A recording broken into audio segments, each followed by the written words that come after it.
Hello, everyone. My name is Ellis Woodman. I'm the director at the Architecture Foundation, and I am one half of your two-headed host for this evening. The other being Nana Biamah-Ofosu, who is teaching at the Architectural Association and at the University of Kingston, and a recent graduate of the AF's New Architecture Writers Programme.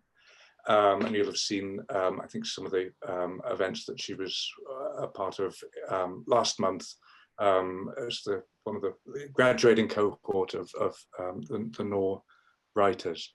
But my enormous pleasure tonight to welcome you to the Caruso St John Jubilee, or I think it's kind of maybe the Pearl Wedding, I think after 30 years.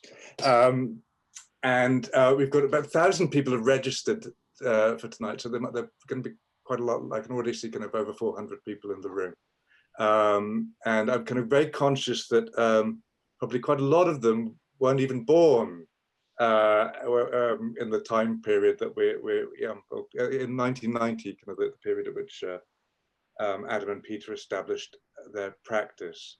And I thought maybe rather than give you a potted history of Caruso St John's work, which I suspect many people here are well acquainted with, it might be more useful for me just to say a little about the kind of circumstances in which the practice was established. Because I think it's probably fair to say that 1990 was not the most propitious moment in which to establish an architecture firm. Perhaps even the worst moment to do so since maybe the Great Depression of 1929, kind of, because certainly the UK was in a state of recession at the time, but I think there was, to compound that problem, there was certainly the sense in which modern architecture was very much on the back foot after a decade in which it had been kind of at the subject of consistent attack from the Prince of Wales and kind of forces ranged around him. And of course, there was no public work whatsoever. Kind of after the election of the Thatcher government in 1979 had really brought to an end the whole kind of project of post-war reconstruction.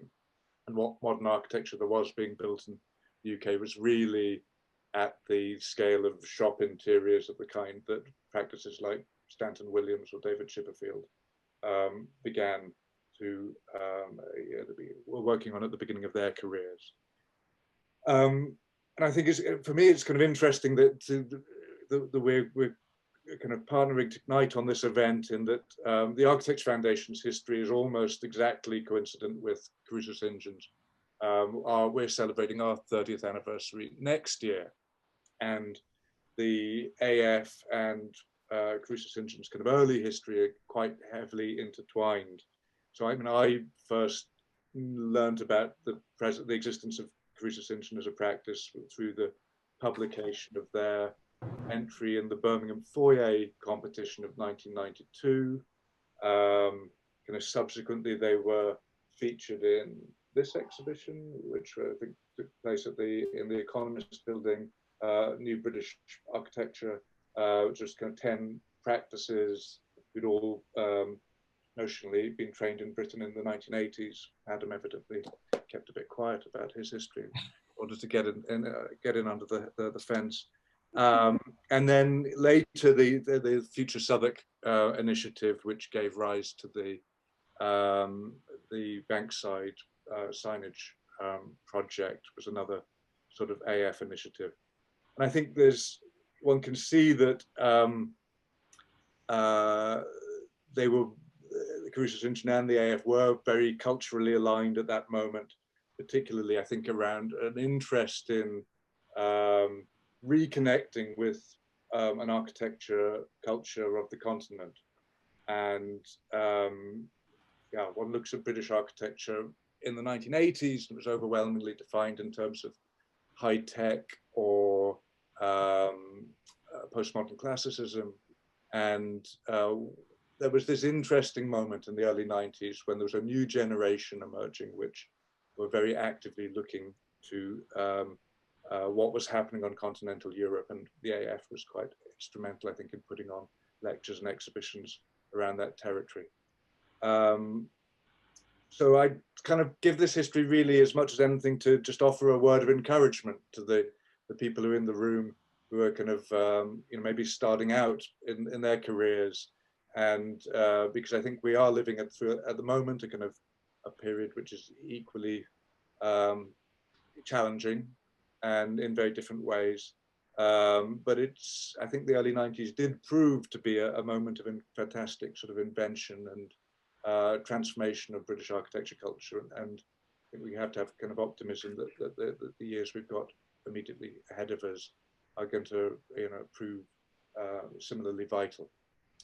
I'm going to hand over to Nana to introduce the two films that we're going to be showing to kick off this evening. And then we're going to reconvene for some questions. And we're very much hoping that there'll be questions from the audience, which you can pitch into the Q&A box. I'd say because we have a lot of people, maybe we'll restrict questions to people under 30, so that we can we can get some sort of kind of new perspectives on the work. Nana, over to you. Thank you. Thanks very much.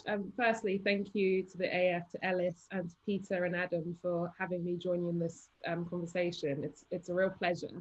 Ellis has talked a bit about his introduction to Caruso St John's work, and reflecting on that now, I started architecture school in 2010, and Caruso St John's brick house was one of the first projects that I sort of studied as a precedent. And I remember making, and I won't show you it ever, a slightly crude model of the brick house to try and work out spaces, how the roof form kind of is developed and how it brings light into the building. So for me, I feel very privileged to have this conversation with you as a kind of student of your work, and really getting to engage with an architectural culture by kind of poring over your projects and books and magazines, but also visiting them. So it's a real pleasure to have this opportunity to be in conversation with you and reflecting on a practice that spans long before I was born.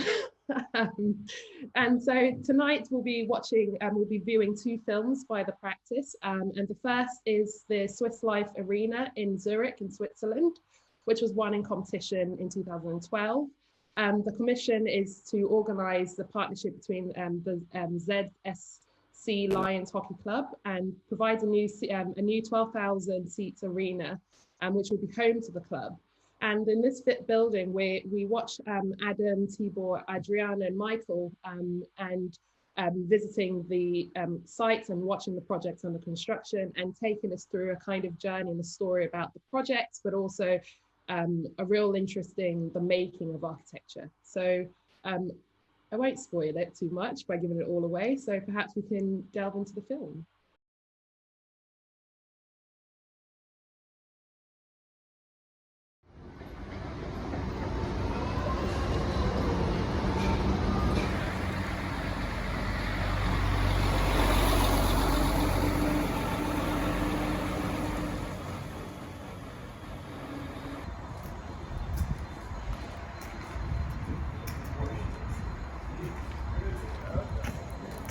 The site is rather special. It's kind of like the last site of the city, and then beyond here there's allotment gardens, and the density really reduces quite a lot, and it's then between a big railway tracks that go into the main station and a big motorway. But actually, Zurich being Zurich, despite the presence of that infrastructure, it's still quite a nice place with trees. But because we're just at the edge of the city, it seems relevant that we make something that does feel public. And so behind us you can see it's 180 meters. Yeah, 170. So this is the long side of the building, 170 meters long, and you can see on both of the long sides, facing west and east, there are these arcades. And the arcades are a place where people will gather, get their tickets if they don't have them, and then either go into the foyer at the lower level or go up these big steps to a quite amazing outdoor space, which we'll visit later, where they can enter into the foyers of the upper level of the Tribune. And in the competition it was a precast facade, but for a number of reasons we changed it to in situ, so the whole building is made in situ concrete. But in the competition already we had this idea that the concrete facade would be like a drapery. So the long facade, you can see they're like these flukes to this kind of inside out columns, and then the short facades, which are not that short, they're 80 meters or 110 meters. They also have this aspect of being woven.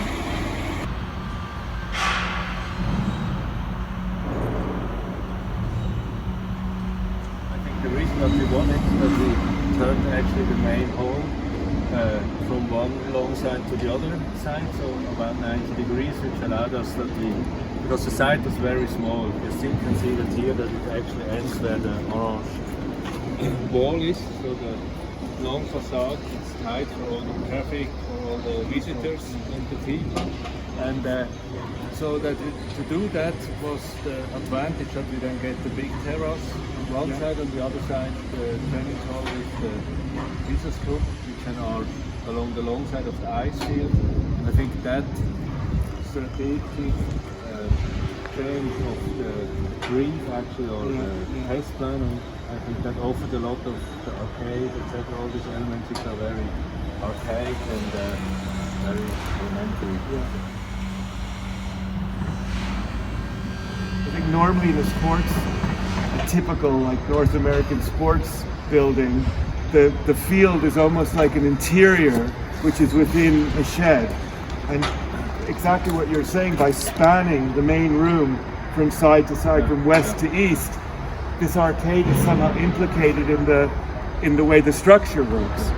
But I think also not only the arcade, but also the fact that you get up to the terrace and you have this huge space where you can fit a lot of people who would not fit on the sides because it's so narrow. I think that's really good. And they have, when you pass the arcade, you see into the hall, and you see out on the other side again to the arcade. So it's really between the public. And when you're up on the terrace, you're on a long side of the big arena space because it's turned. That was, and I remember we talked a lot about it because, of course, there was a test planning, as is often the case in Swiss competitions, which had it the other way around, which had a lot of inefficiency because by turning it, you had too much space around it, and it was this sort of calculated. And we were the only people who did it actually. It was 2 offices, right? But we did it better. We did it better, of course. No, but also it gave us also the chance to have this figure.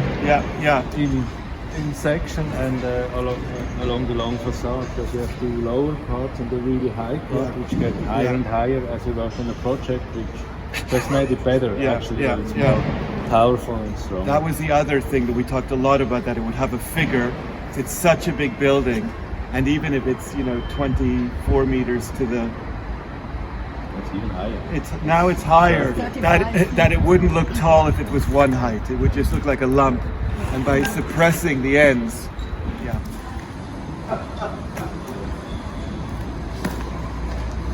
That's where the Caruso St John seats are. Very best, the best seat.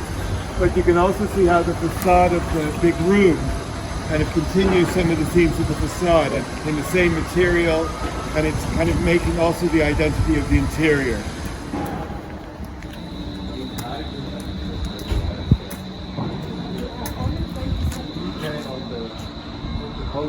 Yes. The surgery is in flush with the house and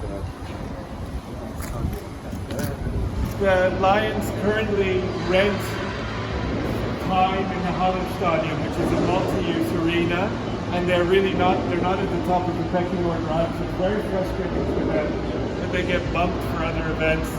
They also don't have their training facilities there, and they have quite poor training facilities. A lot of teams from youth to professionals, women, men, and so obviously building this arena is about them being able to maximize the economic efficiency of the pro club. And it also means that they have all of these facilities for their whole network of clubs.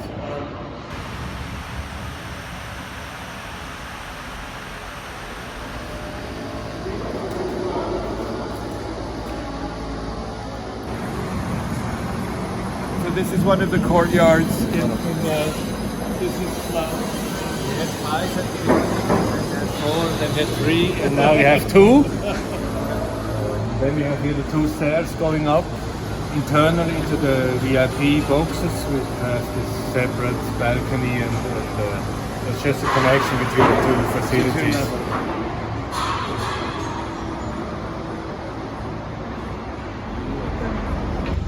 Opposite it's the main stand with the big stand going up on the 2nd level. And the lower tribune is all the way around the building.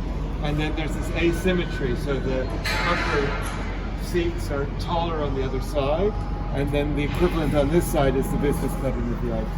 And the capacity of the main rink is 12,000. Yes. And these cutouts are between the spanning elements.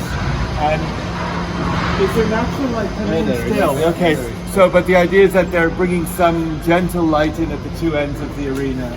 Natural light during the day and artificial light in the evening. I mean, what's interesting on the floor of the arena now, you can see the shuttering with the rubber liners. And Tibor, how many, just how many types of liners and how many were there?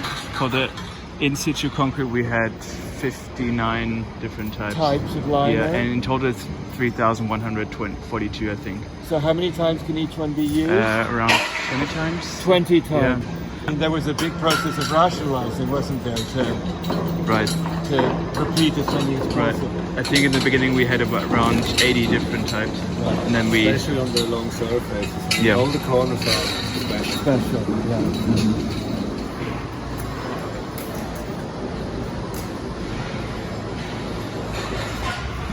That's so far. So this is her plant room. Yes, that's Yeah. plant room, and it's the structure room also training room. Yeah. And now you see there the steam Yeah. coming down. In 1 week they will bring the first monoblocks already in, and then they move them, and then because they have to be put in between, The structure, otherwise they are and then too they high. move Yes, them. exactly. How many monoblocks are there? Oh, you ask questions. No, because I remember there were so many. It's a lot. It's a lot. I think we have 14 or 16 monoblocks on this, and then we have on the south we have even 2 more plant rooms. Yeah. Then we have more. But this is the main plant. Yeah.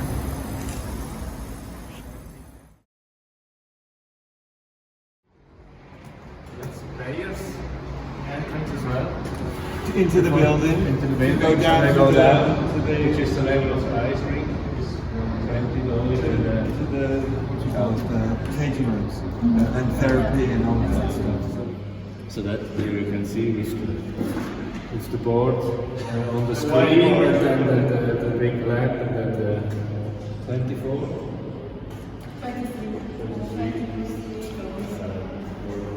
Seats.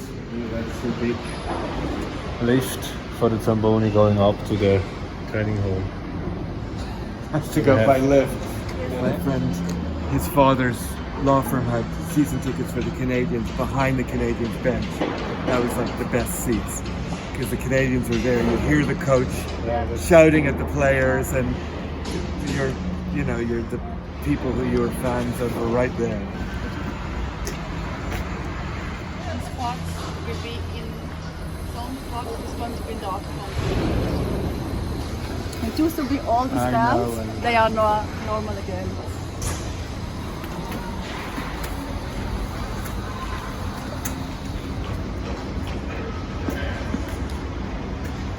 The announcer, that was, I remember in the forum, that was a really special guy. And of course in Montreal it's always in French and in English. I can both. I can't remember what he would say.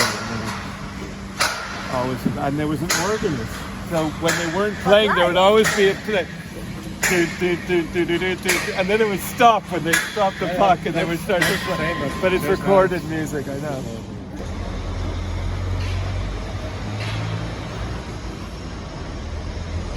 Trains are right there, huh? Like little train.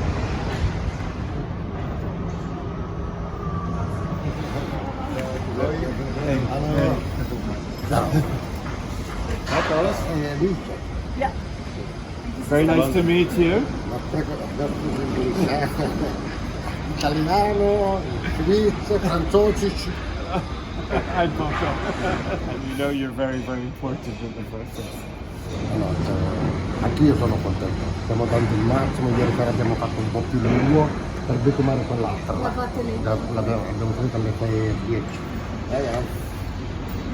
Super. Se volete il caffè, ve lo faccio volentieri, tutte qua. Ok? Ci vediamo dopo. Bye bye. Part of them, do you? But I have to. Can we go up here? I think we can go up to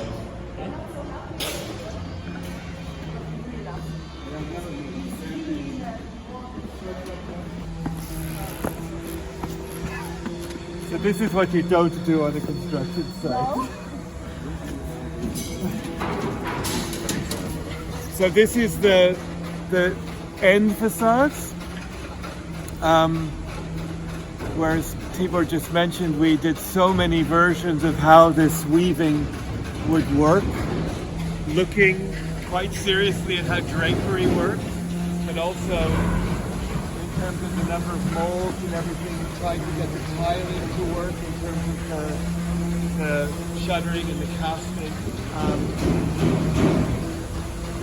And yeah, so what it looks like, it's like a drapery that's across the whole facade. I mean, it's the full height you can see down there. And then where these windows are inserted, the drapery has to kind of, it's pushed around the windows. And then these big horizontal openings are the openings into the upper foyer. And then you go down to the upper seats. But this space is going to be incredible. So there's these two big openings, and then there'll be kind of pergola structures on either end, so that if it's raining or too sunny, you get some protection.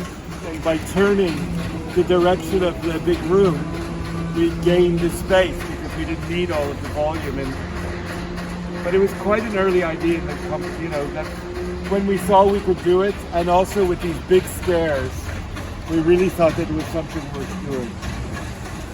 And I guess we did debate a little bit which side it would be on, but this is clearly the right side for it to be on, because in a way you're more in the city on this side of the building, aren't you? to the south. Oh, yeah, also, not to the train, not to the motorway. Yeah. It's also the main access very important from the But it's train also station. where you really see the city and the two buildings. Yeah. There was a lot of design work, which had to be done in 3D because it was completely about the relationship with what you saw in elevation and the depth. The depth is limited because there's a limit to how deep we can make the facade for economic, if not for any other reasons. So it was done in Rhino, and then we did milling of models, which we still have in the office. And then we did the first 3-meter high prototype, which was done by Marti, whose foreman we just met in the arcade. It was clear that the person who did the concrete work is fundamental about the quality, but also about the program. Because if we didn't have somebody who was totally organized to do the concrete, the program would just completely collapse. I think even if many buildings in Switzerland are in concrete, there are not many companies who can do it. Yeah. About the size, but I think much more about the complexity. Because in the end you can say it looks simple because it's now a cast concrete wall, but it is quite difficult to just even do the ones without the window, that they get very good quality. And these is also difficult because of the depth, and then when it gets tighter, that you actually can that everything the whole has to thing flow through the shuttering. And so we did the 3-meter sample, and it was really good. And then a 14-meter sample, which in a way Marti wanted to do because they were worried about the horizontal joints being in plane. And the idea was that they do one casting element is 40 meters high, so they can't so they knew that one would go, which then they have to check the quality if it works and if it really works between the windows to bring all the concrete down. And actually the 14-meter one was even better than the 3-meter one. Yeah, I mean, it's the technical thing of doing the point, but it is quite complex because it's all in situ, so all the things that we spent weeks or months resolving, like the way the long facade hits the short facade, all of what? Yeah, you're wondering if we spent long enough on it. See what? They are not done yet. They're not done yet. No, Yes, but we might have to. one corner you can see, and it's very nice. Oh yeah. And we did so many versions But because there was no perfect solution, you know. But the crazy thing is that we did a lot of work for the concrete facade, but actually it was only the half work. Because after that, then the casting company and Marty, when they came into the project, it was still a lot to do together with them, just that it works out for them on site. How they start, how they can control the quality, etc. That was for us also But luckily, very interesting. they were organized about that. 'Cause can you imagine working with a contractor who would be saying, "Ooh, that's a bit difficult," which sometimes happens. It would be crazy. I mean, and when they said it's difficult, then we knew, okay, we have to change something. But that's on all projects. I mean, if you have a really good contractor as a partner, you learn so much, and in the end, it's improving the project because you have this confidence that you can actually do what you design. Absolutely.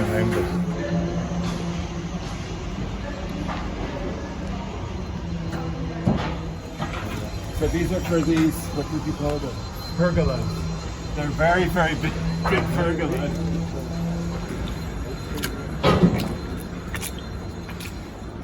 The garden is beautiful, because they will stay here.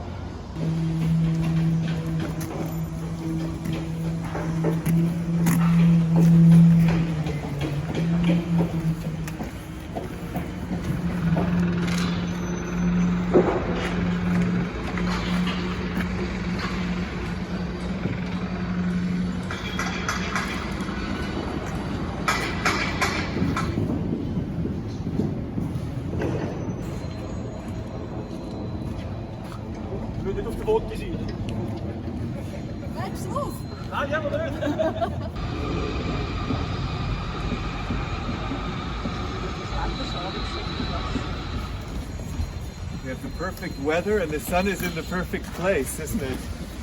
That window is one of the movement zone. So test, we'll make a water test next week, and you can water test that 100% sure that everything works. No, it was really good. Interesting.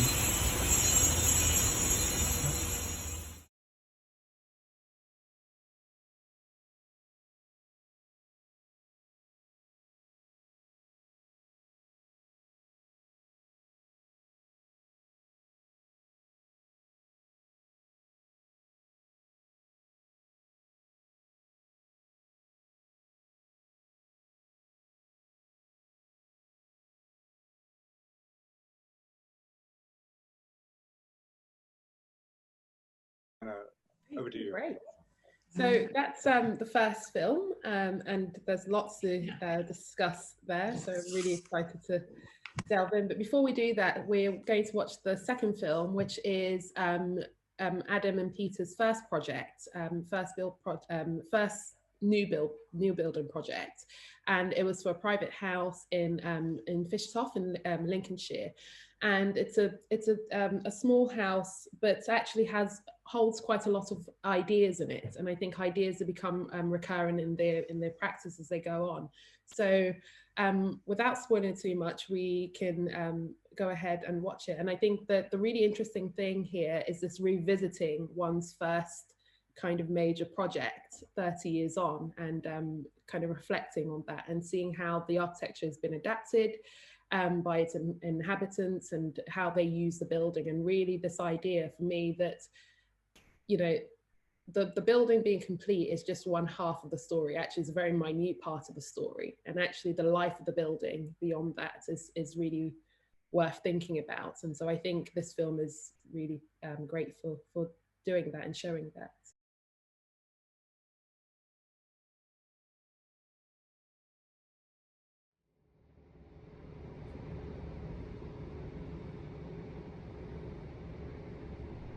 I understand this house is quite important to you. Well, it is the first house that Adam and I built, our first new building. We built it more than 25 years ago. But it's also special because the owners of the house, Lynn Jenkins, who's a craftswoman, and her husband, John, who is a doctor, have lived in it for 25 years, and they've built up around the house this beautiful garden.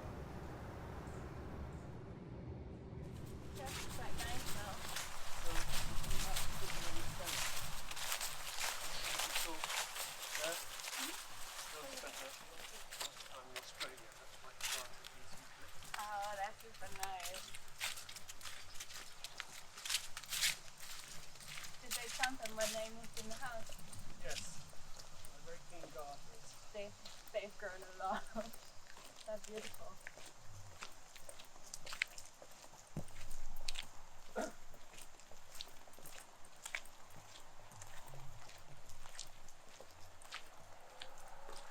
After you.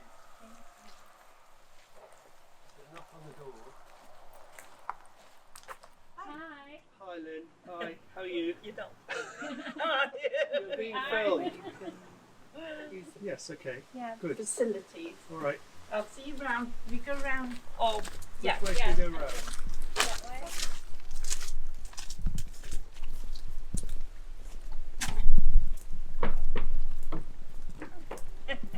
That's John.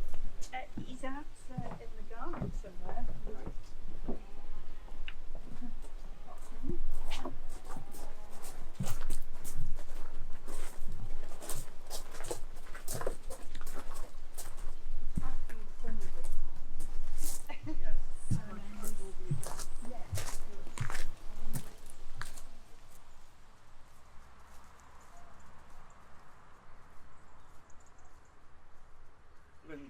Lynn, I think, is very shy about appearing in any recordable event, but I'll just say for the record that the real secret of success was underplanting initially, leaving lots of space.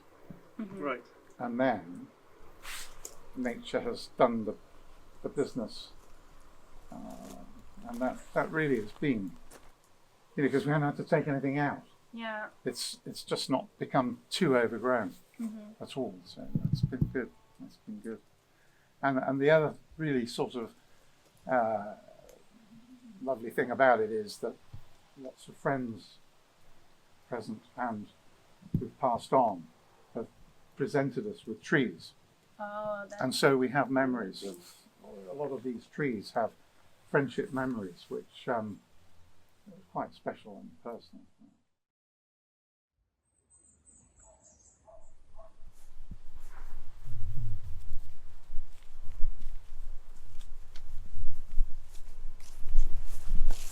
There wasn't any planting here at all. None of these trees. None of None them. of these trees, none of these hedges. It was all completely open. So, mm-hmm. They bought the field, and you were allowed. There was planning permission with the purchase for a house, and the field is open.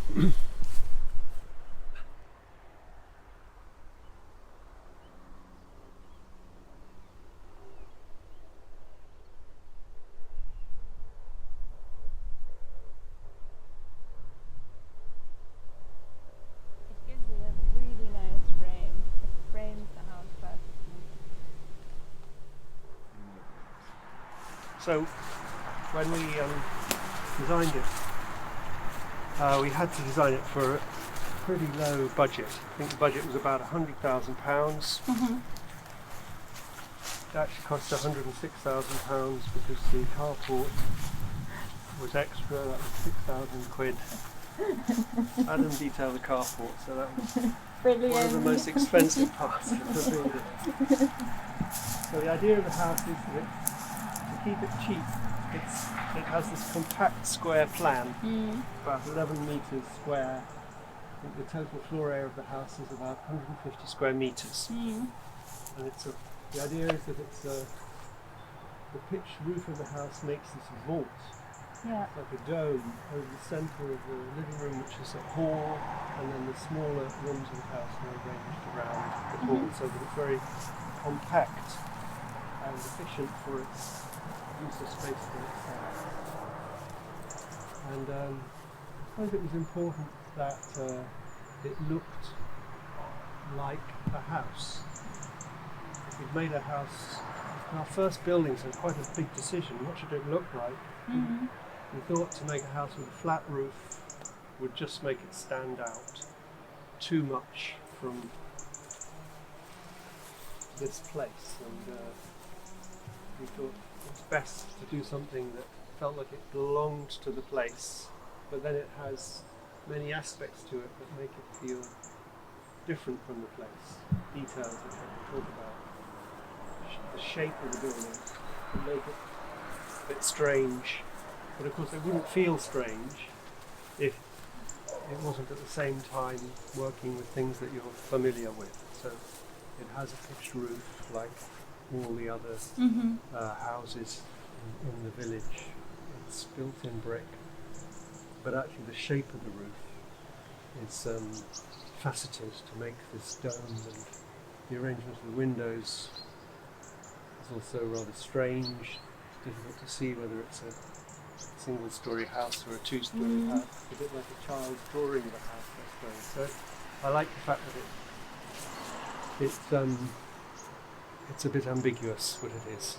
It resembles things, but your reading of it changes as you look at it. It's a bit unsettling.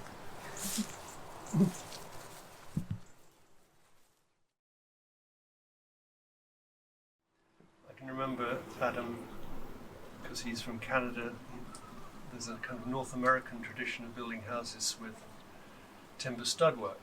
Oh, yes. That's what he wanted to do. I had no idea what he was talking about. Okay. But nevertheless, we tried it. Mm-hmm.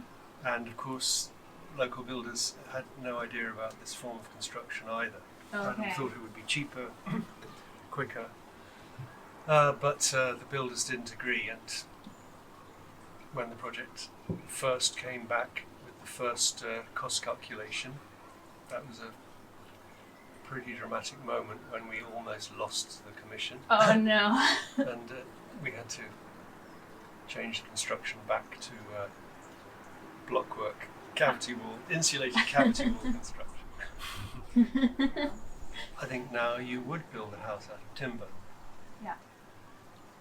Those kind of environmental sustainability questions were hardly in the air 30 years ago. We weren't talking about that. So I think you would build it differently. Mm-hmm. But in terms of the way the house works, I think it's no, I wouldn't change anything. How was it working with young Peter and Adam and their first build project, also knowing they were back then quite inexperienced architects? They didn't come across as inexperienced, although what they showed us was the work of masters that they appreciated. And so we just had confidence because of how they were. So you felt in good hands? Yeah, Mm-hmm. yeah.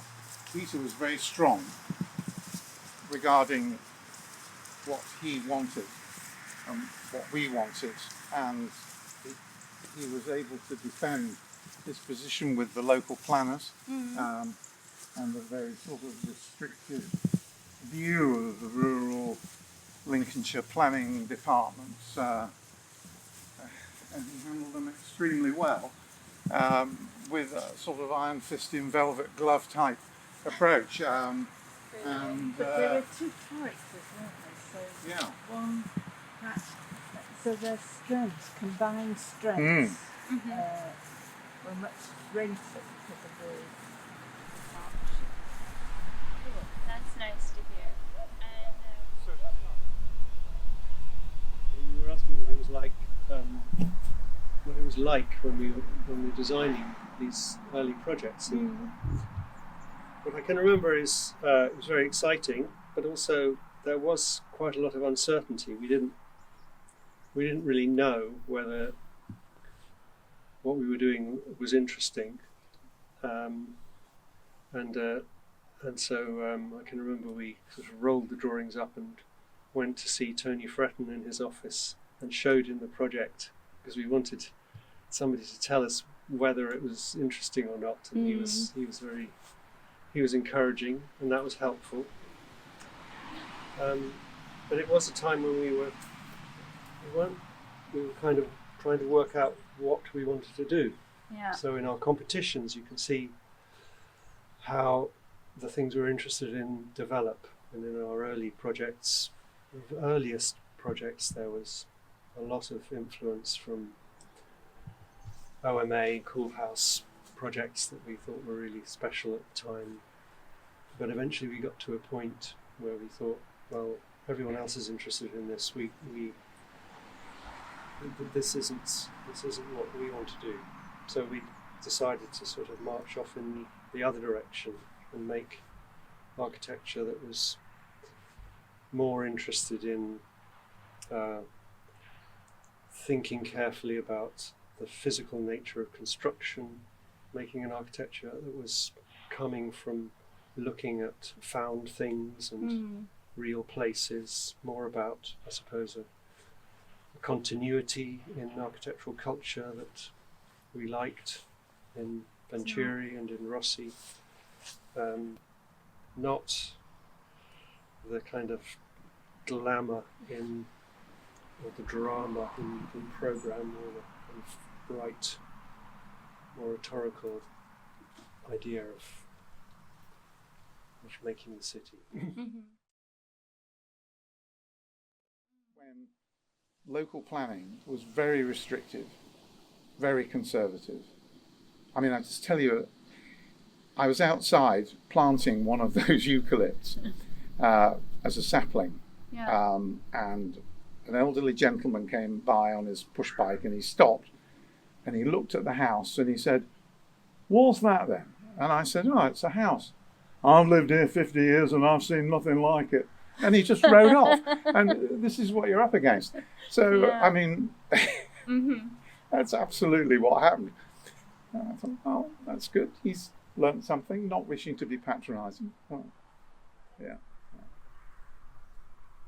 So we're in the circle garden. How did that come to happen? How did the circles land here? It was serendipitous. We mowed it, contrary to the wildflower meadow beyond. And I just got so fed up going up and down, out of the shops, and I sort of just started doing this with the ride-on mower. Here it is. And this you is like kept it ever since. Originally, you did it with a push mower, yeah. didn't you? And so we had a lot more spirals because of the width of the mower. Of course. But then, as ages crept up, you've got a ride-on. We've now bought a beast that will mow anything, and it's got a wider cut than any of the others, so there are fewer arms to the spiral. But you know, there is still this sort of galactic motif. And a friend of mine who was coming to visit said, "Oh, don't you know your spiral's visible on Google Earth?" Really? It is actually. We checked. It is. We checked. Right. Beforehand, we did a little research. Yes, because I've been blaming the squirrels for pulling up my plants and hiding their acorns and things in and eating the bulbs. But I found one plant pot with a walnut that they'd planted for winter, and this is the tree that I hope, well, I won't probably see the walnuts because they do take a long time, but anyway, that's how this garden has evolved, is the chance that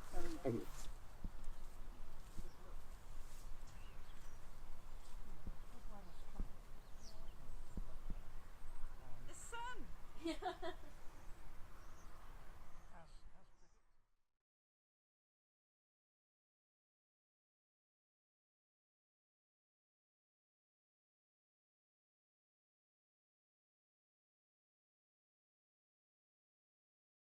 Fantastic. Two very beautiful films. So Nana and I have got some questions, but we also really want to have questions from the 627 people in the room. So do pitch them in the Q&A, and we'll come to you kind of at the end. But Peter, Adam, maybe initially I'd just like to ask really about your relationship to Swiss architecture, because I think that the Fischtoft House is clearly the work of a young practice that's looking very intently at the work coming out of Switzerland in the previous decade. And I see sort of there's a sort of relationship one might draw to a project like Herzog and Dimmermann's photographic studio, in the slightly gawky morphology and the use of kind of very refined detailing of industrial materials and these large windows kind of flush to the wall surface. I'd wondered if you could say something about what you were finding in Swiss architecture at the time you were making a house like Fischtoft. And then now that you are a kind of prominent architect in the Swiss architecture scene, how's that relationship changed? I mean, do you see yourself as an exotic presence in Switzerland, or to what extent do you feel part of that territory? I think you're both going to have to unmute yourselves.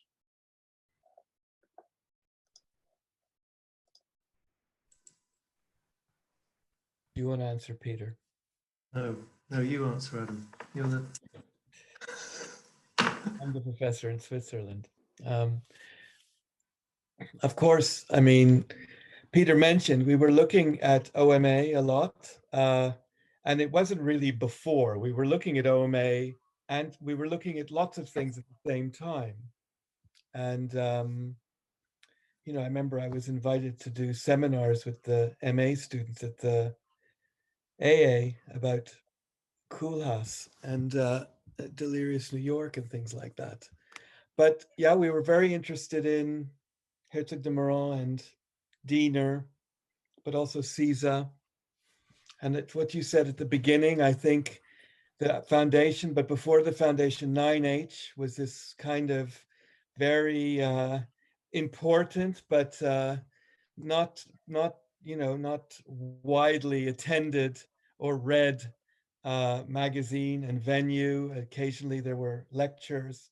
And we were fascinated by that because it was, for us, it was an alternative to the very professional, almost, I mean, commercial, but not just about making money, but the idea that an architect was efficient, resonant with the ambitions of their client.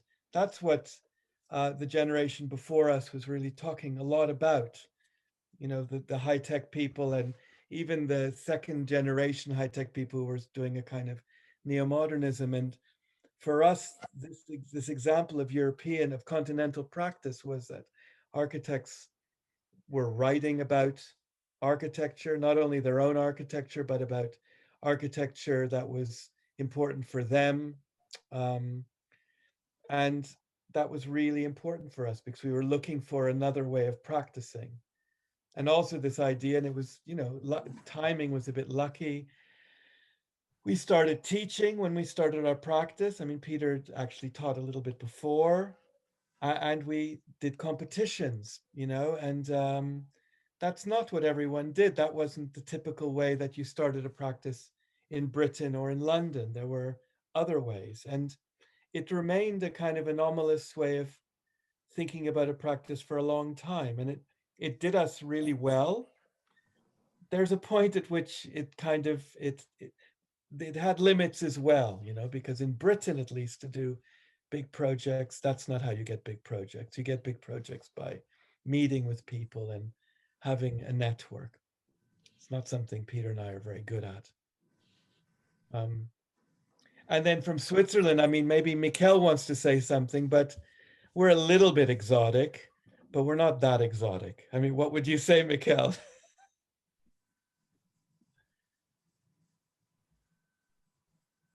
Mikkel, you have to unmute yourself. Yes, yeah. Yes. Well, I think not me personally, but I think the office is still a bit exotic and outside of the Swiss scene, although we have many projects or we are also well connected. But I think the position where we come from, or where you come from London, is still something which is exciting in our project, and I feel it still remains as something left of where you come from, or where the office comes from. Yeah, the way we talk about architecture and the way, and you know, we did before when we were like 2 years ago when we started to embark on this new website, which was, you know, launched last week. We did a kind of market research in our own way. And an interesting thing amongst the Swiss clients was how we were constantly surprising them with what we came up with. And that's not very Swiss.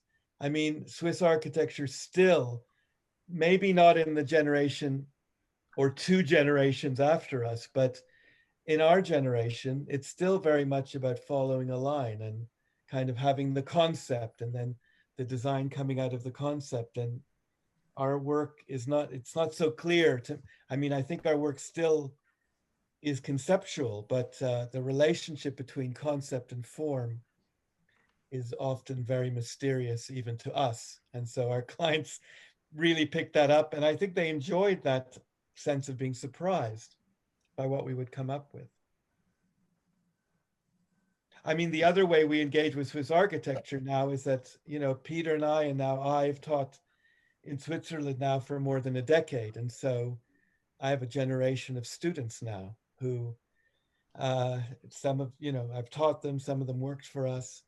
They're starting their own offices. And so that's another way. And of course, in this country, Peter's still teaching here. And before that, we both did, you know, and in some ways that's for me, the thing I'm proudest of is that by making this huge commitment to teaching, we've always taught, and in a kind of very full way, but also the people who've gone through our practice, that has, you know, those are like shoots that then in their own ways starts to change the architecture scene. Not that those people are clones of us, because that would not be a good thing, but that the way of thinking and the way of working that our students have and the people who came through our office, that something of that is perpetuated.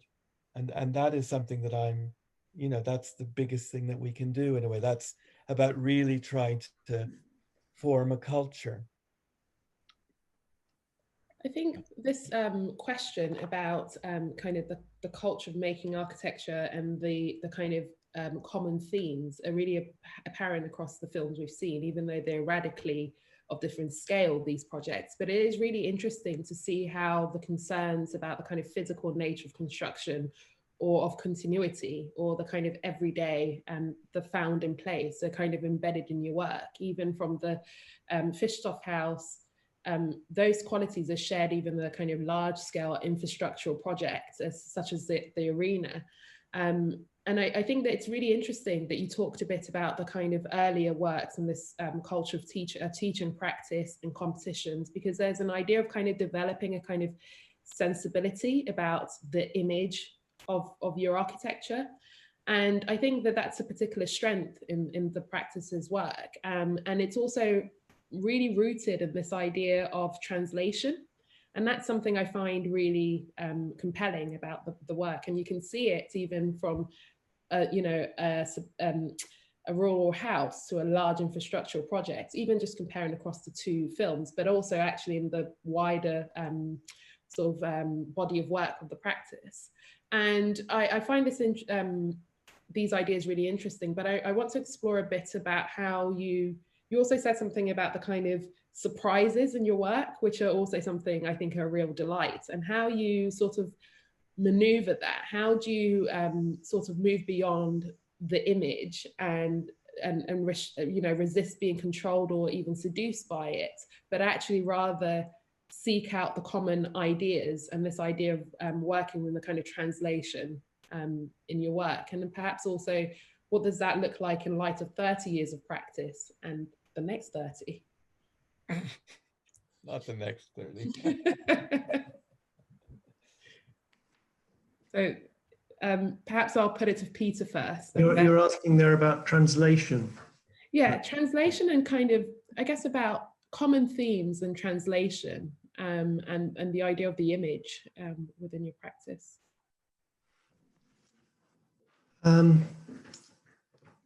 I suppose what I recognize in what you're saying is about a kind of quality that I think the buildings have, which is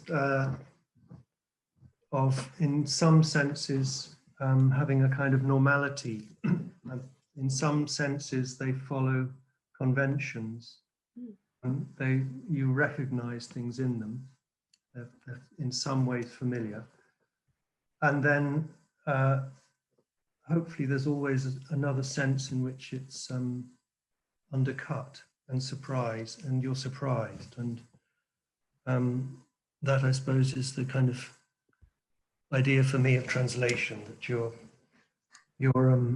in the process of making it into something else. You're both using what you were working with before, and you've managed to make something different by the way in which you've changed it. And sometimes it's to do with the detail. Yeah, I mean, I suppose that's like transformation. No, I mean, you know, like we talk a lot about references, although not all of our projects have explicit references, but certainly with the teaching, you know, this idea that because I think with teaching, using references is a very productive didactic method, you know, because if nothing else, the students learn about the reference that you've given them. So at least they learn something. But the idea is that if you have a reference and then you make a project, there's never any danger that your thing is somehow going to be a copy in a bad way, because the reference usually isn't for the same kind of building, and it might not be for the same scale of building, and it's certainly from another time, like even if it's a recent reference, but certainly if it's a reference from the 19th century. So there's so many transformations that have to be undertaken to make the reference into a piece of contemporary architecture, that there's absolutely no danger that somehow you're going to cheat by copying that your ego will be subjugated in the reference. Like, you don't need to worry about expressing yourself in architecture. You can't help but express yourself. So you can forget about that as a agenda, you know? And it's this idea that if you do things in good faith, you know, if you kind of follow the logic and the line that the discussion takes you in, the direction that the discussion takes you in, the transformation will always happen. And the good thing about thinking about references and analogies is that it informs the big picture, but it also can inform details. So like at Fischtoft, we thought a lot about the suburban houses in Fischtoft, but also the Sugden House and Venturi projects. But then the construction, you know, which was a bit of a disappointment, as Peter explained it. And he did know what timber stud work was. That was just a joke, just to be clear. But, you know, the windows are looking at leverance, you know, and those references don't necessarily go together, but it's because of the references that you choose to combine. That's the other way that you make it into your own work. And I think when we did it, we had a particular reason for doing it. But I think now, this idea of using references and sampling things, I think and you know, of course, in hip hop music, that's how you make that music, and it's the most influential music of the latter part of the 20th century, and it informs all music in the 21st century. But if you listen to someone like Arthur Jaffa talking about his films, you know, he's talking about filmmaking, in particular, he's saying that, you know, African-American filmmaking will be what African-American music was to the 20th century, it'll be in the 21st century. But he takes all of these images that are important to him, but he knows are important to the people he's talking to in his work, and he's ordering them and he's altering them. And I think that is one way of making sense and giving value to this saturation, this oversaturation of images and information that we find ourselves swimming in today. So that's not something we thought about 30 years ago, but I do think we were, you know, it became more and more apparent as we worked through things. And I do think it's something that has hopefully allowed our work to remain contemporary, you know, and not become frozen in an idea or a mentality of 30 or 20 years ago. I think it's really interesting that you talk about this idea of doing things in good faith and the kind of proliferation of images these days. You know, you can go on Instagram and type in a hashtag and there you are. And this kind of idea of how you kind of manage the essence of the idea that you're working with. And I think for me, it took me quite a long time as a student to really understand the kind of ways in which to kind of use references and buildings. And actually it's more about the essence of the thing that you're kind of investigating rather than the image of it. And I think that there's a really interesting connection between these things. And I think I'd like to put this question also in some ways to the other members of the office present, and how perhaps these references help you articulate a conversation between a project team or the ideas, and how you take perhaps an initial idea and sort of share it in a kind of visual language in the ways that you work.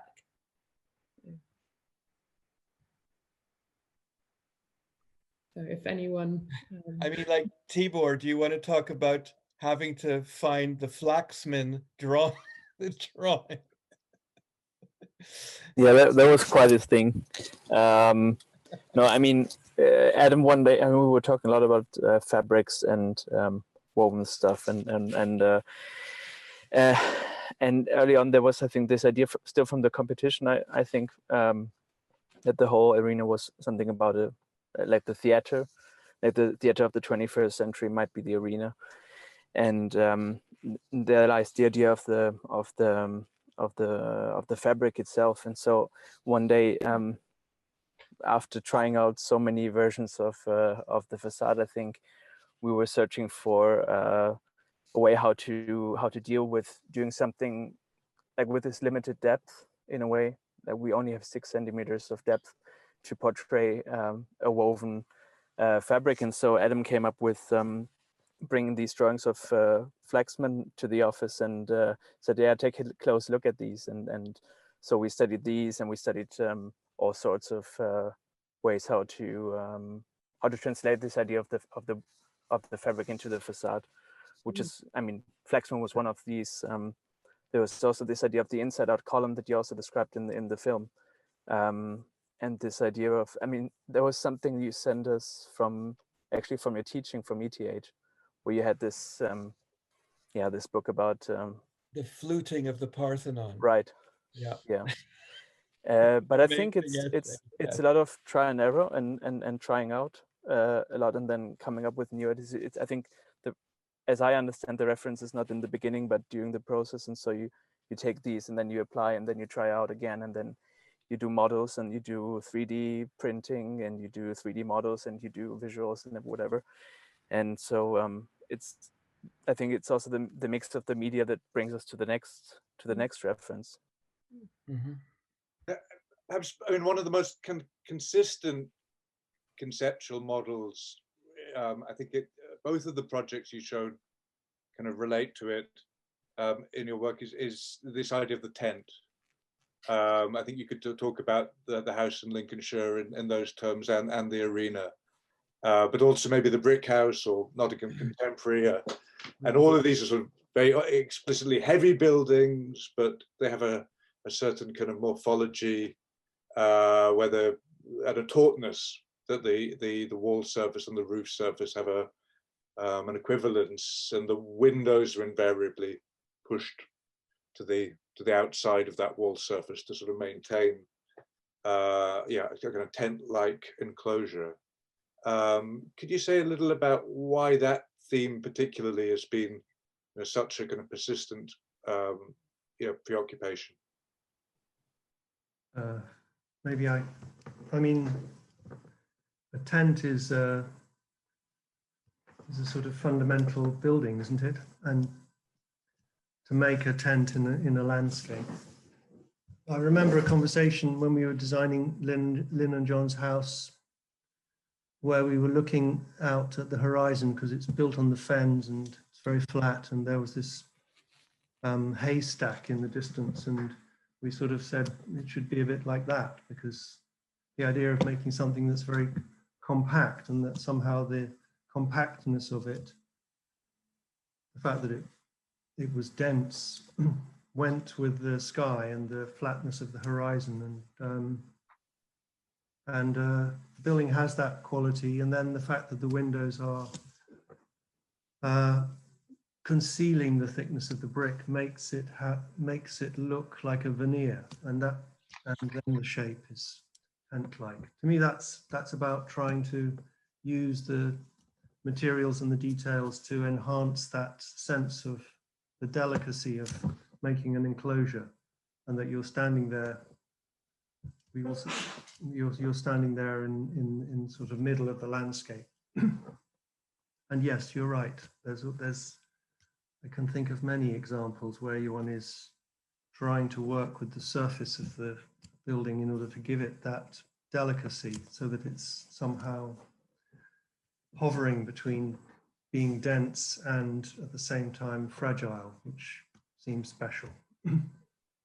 But I think for the stadium in Zurich, I mean, we had these references of the tent of the Swedish park, but I think there I think it's more another idea, because it's a building which is very big and has almost no windows. So the question from the beginning in the competition was actually, how do you build, or what could be an idea of the building if it's so big, such a large volume, without something which structure is from the inside or from the function. And I think there it was the idea to make the whole volume much more softer, and that was actually the start of this reference that we looked on the tents or on this surface and the fabric. I think there's something really interesting in your work, just talking about this kind of imagery of the tent, that appears as a kind of strangeness and a kind of ambiguity that is really, it's quite profound. And I think that sense of kind of ambiguity, or even slightly strange, and in a good way, that it sort of, you know, you read it differently every time you see it, and it reveals itself to you in kind of moments. And there's something at the Fischtopf House is clearly articulated through this kind of, the building is an image like a child's drawing. And there's a kind of, when a child makes a house, there's a kind of strangeness to it. So there's a familiarity which they've learnt by seeing other houses, but then they always add additions. So the pitch of the roof is really tall, or the windows are slightly, you know, unproportioned, but there's a kind of notion of making new in the way that a child might draw a house, that I think also your project, that the house really picks up on. And then at the arena, there's this kind of anamorphic form. And I wonder if you could talk a bit about the kind of, the way that the practice works with kind of these ideas of strangeness, familiarity, and I guess the image of architecture that produces. Yeah, I mean, none of it's conscious, huh? And I think we did a lot of projects where, you know, obviously we're interested in construction, all different kinds of construction, and you know, at the beginning of our practice, you know, the idea of using bricks could somehow be part of a contemporary or even a radical architecture. It's either a really pathetic idea doomed to failure, or it's extremely provocative. And then as soon as you make that decision, you know, you want to make sure that the brick, like in Fischtopf, the idea was that the brick is like a textile. We talked about that, and it's stretched over the building. But even in the brick house, where the brick is really a lot of brick and it's holding the house up, we did all sorts of experiments where we used English and Flemish bond, but in the end, we just use a running bond. We use ties in order to bind the things together. So we could consistently deny the fact that the brick is working. So you're aware of the presence of the brick. You kind of have a feeling it's probably holding this very heavy looking roof up as well. But then we undermine that because it gives it this strangeness. It makes it uncanny. It gives it an energy. It also, avoids a pomposity, which I think, we're interested in using conventions and things from references from tradition, but we're not interested in being pompous. And that's really, for me, that's the real problem of traditional architecture today. I love classicism. We're doing a classical building at Downing at the moment, and in and amongst amazing classical buildings from the early 19th century, but also in and amongst Quinlan Terry buildings. And, it's very clear who we want to be more like, the Wilkins, not the Quinlan Terry. But what does that mean today? So there's also this thing about the vibe that your architecture is giving off, the spirit that it's giving off. But that said, a project like the Bremer Landesbank, which has a self-supporting brick facade on the cathedral square, it's thick, and you see the thickness. It's sort of writhing, and it has a kind of autonomy, which when you're there is quite shocking. It has a kind of brutality that it's just standing there, but it's thick. It's not about denying the thickness of anything. So that's a different idea. So I think for a long time, it was about making a material, like a substantial material assembly, somehow pictorial and flat, but that isn't the case anymore.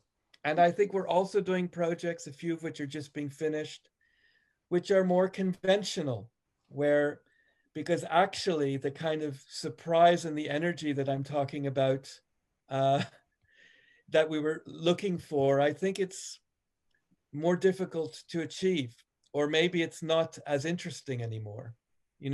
Now sometimes what's more interesting is just to be more normal, and that the difference to normality is even subtler, maybe. Or maybe it's just that we're doing buildings that are more boring. I'm not sure. We have to see. I wanted to ask about, as you mentioned, Fischtoft was your first new build project. And actually, I think I'm right in saying that the first 20 years of your practice, you only made 4 new buildings. That everything else, I think, was a renovation. There's Walsall, and then there's the Brick House and Nottingham Contemporary. Chiswick and Chiswick. Okay. Yeah, about four. You're right. But it's so overwhelmingly you build a practice around ideas of reuse, which was something quite distinct from the nature of architectural careers of celebrated architects kind of in decades previous. So now you have this opportunity quite recently to make very large new buildings at a time when we're obviously all questioning the kind of environmental consequences of new building and whether that the culture of construction that we've embarked on is sustainable. How do you see the next 10 years of the practice playing out? Do you think there'll be do you see in that balance between new construction and the reuse of existing fabric?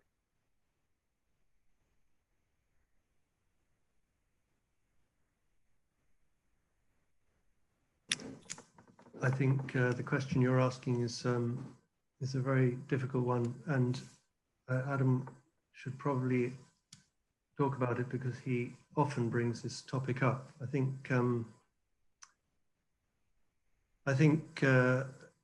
there is a contradiction if you are critical of the difficulties of capitalism in doing as much commercial work as our office does, something we often talk about. There are many things that we try and get a lot of satisfaction of doing in making an office building.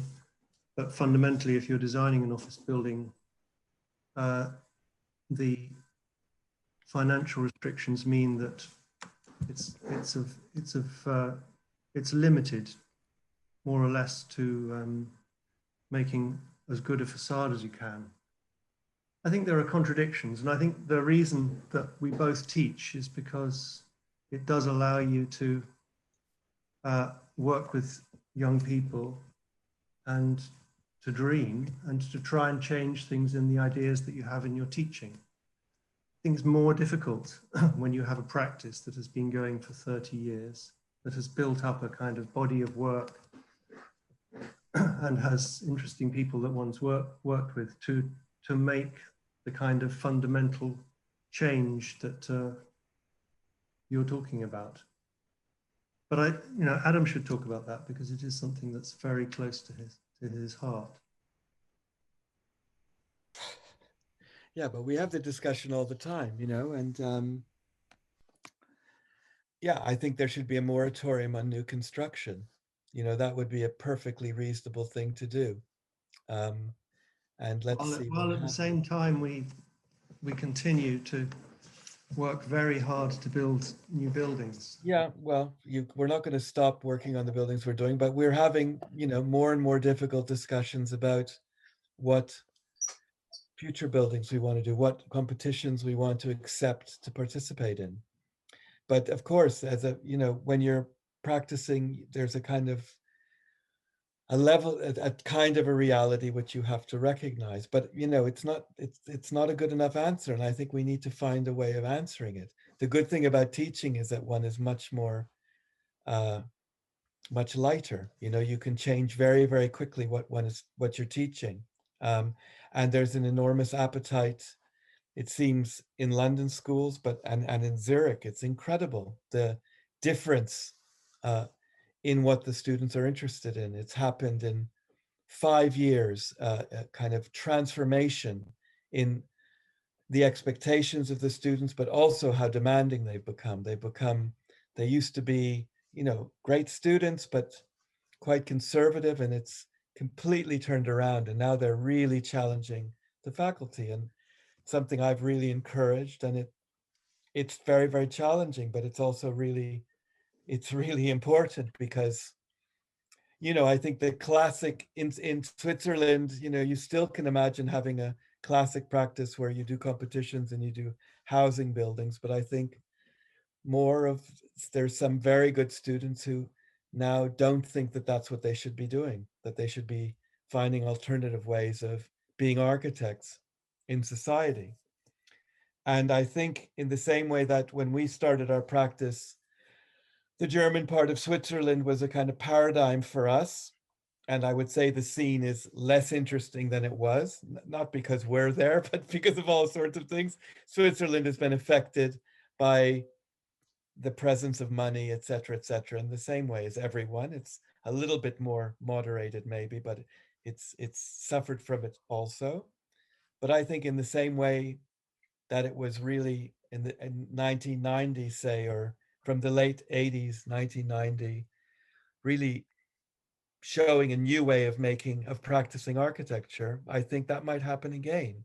And it's to do with a school which is like a kind of incredibly powerful engine, the ETH, which is a very good school, but it's also a very big school. That's an unusual combination. But it's also, I think that you have direct democracy. There's a red-green government in most Swiss cities, actually, so Socialist and Green Party. And I think people are becoming more and more engaged, and they're going to start to become more insistent that city policy delivers on some solutions to the difficulties that we find ourselves in. Within a very conservative country, actually. It's not that Switzerland is a socialist country by any means, but the cities have a kind of progressive edge to them.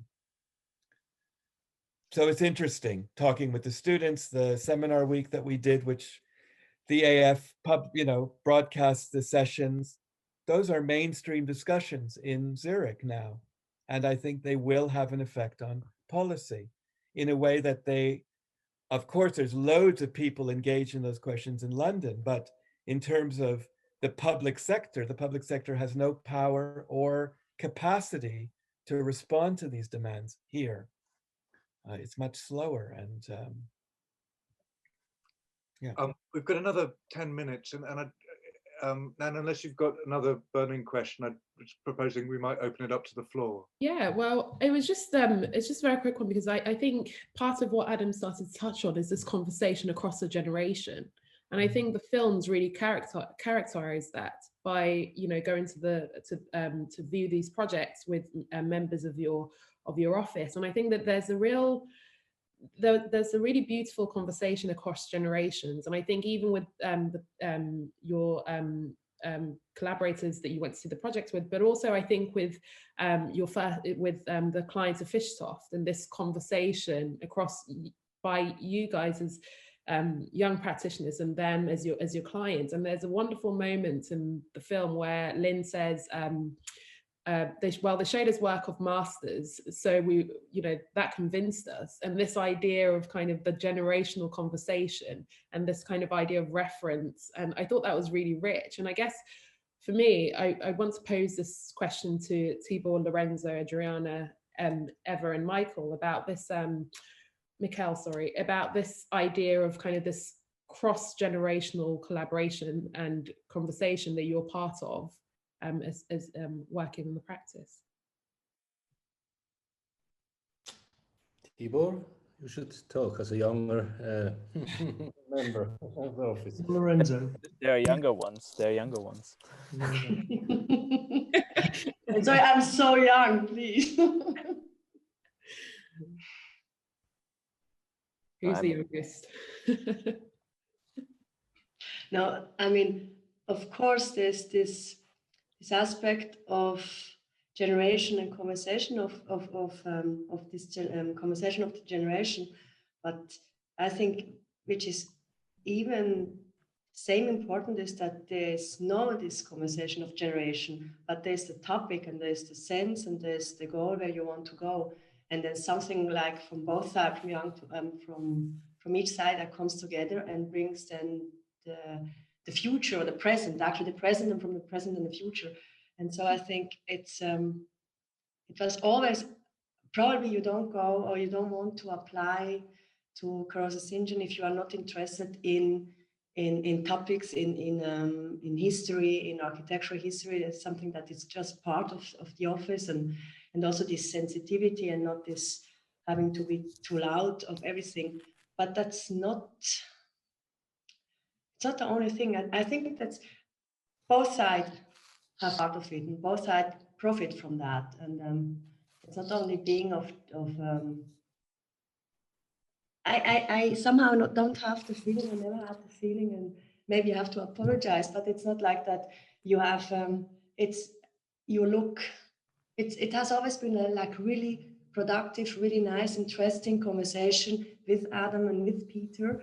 And it was not like, you have like, I had other professors where you were like really like, okay. And that's what I really, really, really estimate. I'm really grateful of that there is this generation topic, but it's not that important, and it's not something that you always have to say, yeah. It's the old one always. It's more about the conversation than the kind of hierarchy. Yes, it's like really the content, and it's what gets out of the content, and you don't know where you finish, you start, and you just end somewhere, which makes every day interesting, actually. Great. We have a sort of related question from someone in the audience, from Ewan Hardy. Ewan, I'm going to unmute you if you want to pitch in.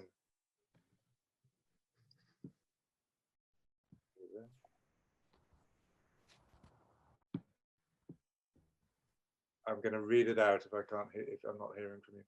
Ewan asked, can I ask, as someone early in a career, what memorable, important lessons Adam and Peter learned from their mentors in practice when they were young architects or students?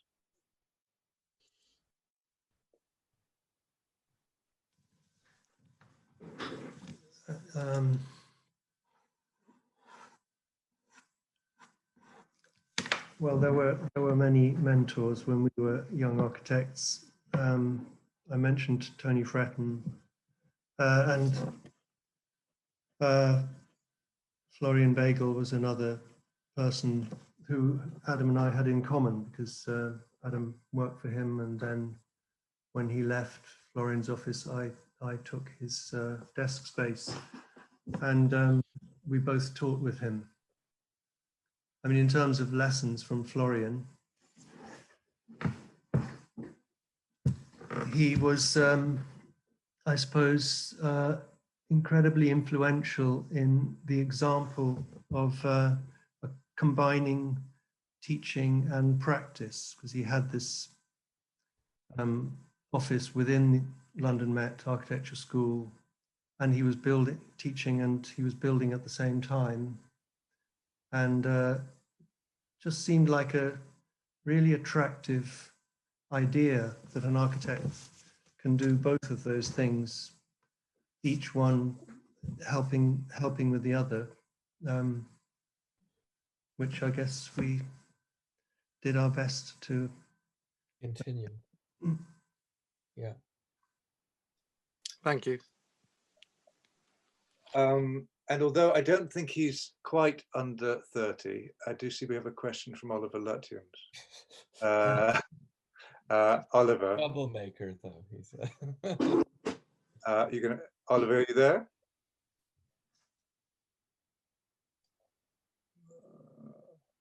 Okay, he might jump in, but the question was, do you have an uncharted project that you would be eager to do, and why? Yeah, I saw Oliver's question. I mean, what I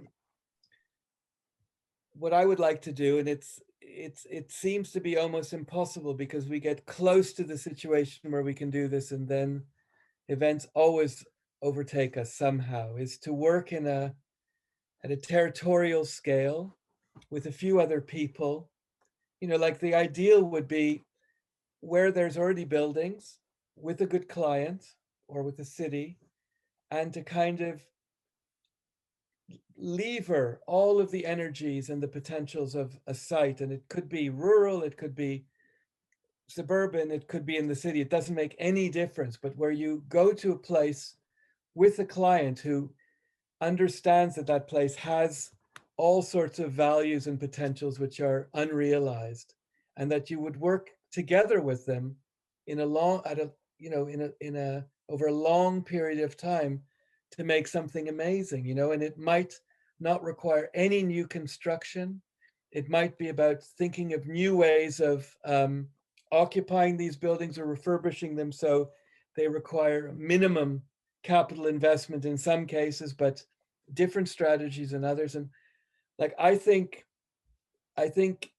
as a young architect, you couldn't do that, because you wouldn't have the range of capacities and experience to do it. But now we do definitely have the experience to do it. And, our work at the Tate was at a much smaller scale, similar to that. We unfortunately only did the first phase of that project. So that was a project where for a year, we just looked at the existing building and tried to understand what qualities it had, what potentials it had, what things could be left alone, what things had to be radically rethought. And I think, okay, at the scale of a museum, and our project at the Neue Pinakothek in Munich is kind of similar, although with a newer building.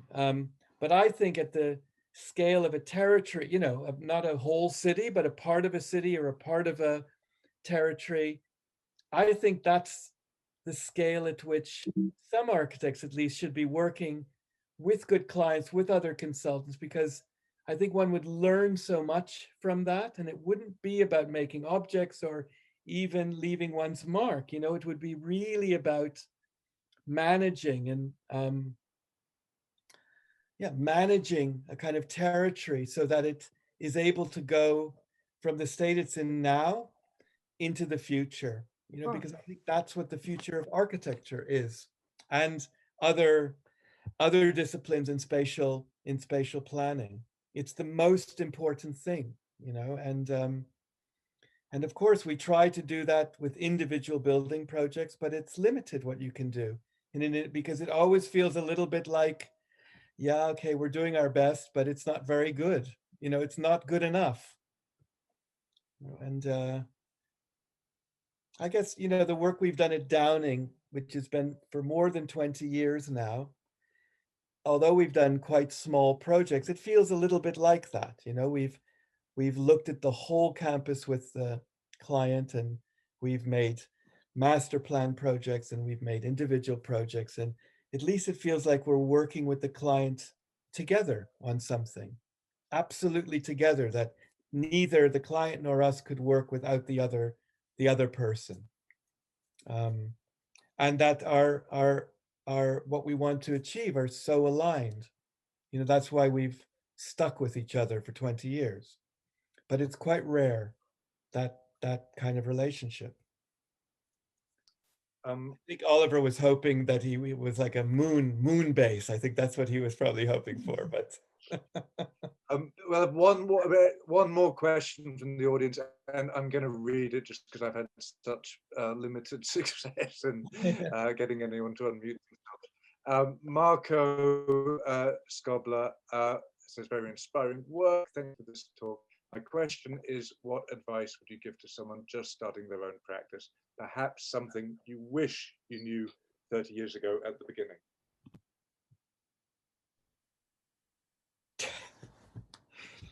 I don't regret anything that we did, you know, like I mean, one of us often has, you know, wishes this, wishes that, but I don't feel we did anything wrong. It was super productive the way we embarked on our practice. The only thing is that I don't think you could embark on a practice in the same way today. There's a different situation, so you'd have to do it in a different way. And I don't know exactly what that way would be. I think young people would know that better than I do. But, you know, the idea that we would teach and practice, that we would do competitions, but we would try to have real projects, that we would do all of these things at the same time, that was very, very productive, you know, and, but, you know, and I don't think it was easy when we started, but some aspects of it were probably easier than they would be today, I think. Peter, do you want to pick up anything?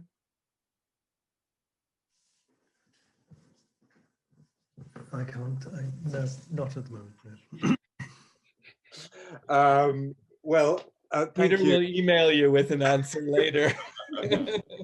Well, you got very lucky choosing each other as partners. I'd say that was the first fundamental good call you made. That probably was a good move.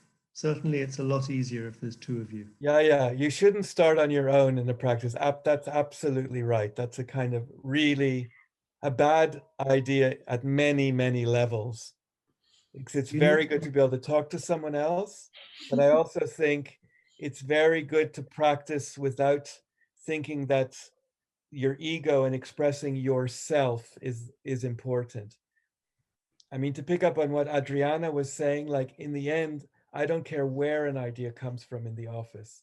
It's not relevant, because if you're having this good discussion in the project team, ideas come from all sorts of places. Yes, of course, in the end, Peter and I and Mikkel and the other senior people in the practice decide.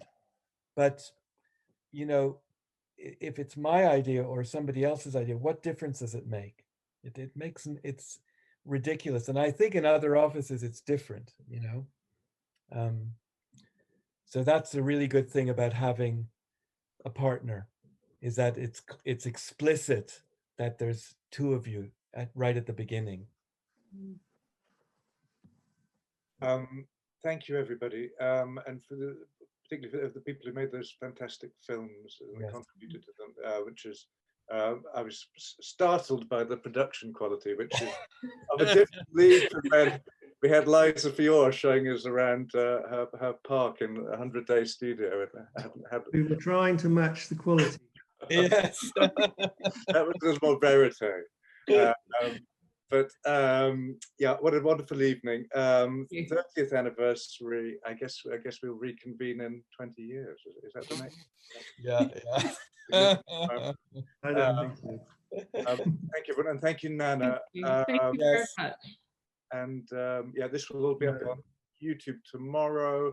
And as we mentioned, there is a new Caruso St John website, which was just launched at the weekend, which has much expanded content from the previous iteration, including a lot about about Adam and Peter's parallel careers in teaching, which I think is a kind of future resource to be able to see the interaction between those two lives. And Instagram, you've got an Instagram account. Yeah. Okay, keep watching. Right. Good night, everyone. Thanks so much. Thank you so much. Thank you. Bye.